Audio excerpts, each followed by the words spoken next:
আসসালামু আলাইকুম। দেখুন তো এই বিল্ডিংটা দেখে কেউ চিনতে পারেন কিনা গাইস? এই বিল্ডিংটা কোথায় বলতে পারবেন?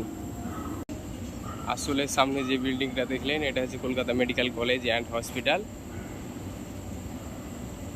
আর এটা হচ্ছে গ্রিন বিল্ডিং।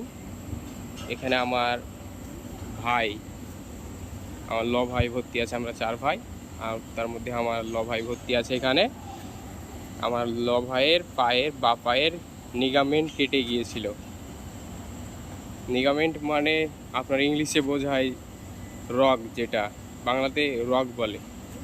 ওই রগটা কেটে গিয়েছিল। তারপর তো পরবর্তী কলকাতাতে এসে প্রায় 2 মাস হয়ে গেল কলকাতাতে আসা। 2 মাসের মধ্যে অপারেশন হয়েছিল একবার। সব কিছু রেডি করতে 1 সপ্তাহ লেগে গিয়েছিল। তারপর ভর্তি হয়ে অপারেশন হয়েছিল একবার। অপারেশন হওয়ার পর আপনার ওই জায়গাটাতে ইনফেকশনের মতো হয়ে গিয়েছিল। ইনফেকশনটা হওয়ার পর তার পরবর্তীতে অনেক দিন ছিল, ডাক্তাররা ট্রিটমেন্ট করছিল, ইঞ্জেকশন দিচ্ছিল আরও সব।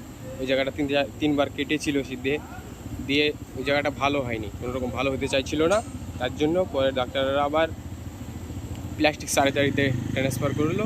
ওখান থেকে এই তো গ্রিন বিল্ডিং এসেছি। এই যে এই গ্রিন বিল্ডিং আছে, এটা প্লাস্টিক সার্জারির রোগী এখানে বেশি আছে। আরও অনেক ধরনের রোগী আছে, তো হাড়ের রোগী আছে। পাশে এই যে ব্লাড সেন্টার, এখানে আমার ভাই 3 ফ্লোরে ওই দিকটাই ভর্তি আছে। এখানে অপারেশন হওয়াও প্রায় হয়ে গেল আপনার এদিকে 5-7 দিন হয়েই গেল। আর আমরা তো বিগত 2 মাস থেকে প্রায় এখানে আছি। আমার ভাইয়ের ভর্তি হয়ে গেল 30 এপ্রিল ভর্তি হয়েছিল। আর এদিকে ভর্তি হওয়া 1 মাস 16 দিন হয়ে গেল। আর তারও আমরা 1 সপ্তাহ আগে এসেছিলাম। 2 মাস হতেই চললো। এই যে তো আমার ভাইয়ের প্লাস্টিক সার্জারির অপারেশনটা হয়েছে। তো সকলে আপনারা দোয়া করবেন যেন আমার ভাইয়ের পাটা খুব দ্রুততার সঙ্গে ভালো হয়ে যায় এবং আমার ভাই তাড়াতাড়ি খুব তাড়াতাড়ি সুস্থ হয়ে ঘরে ফিরে যেতে পারে। এই বলে শেষ করলাম।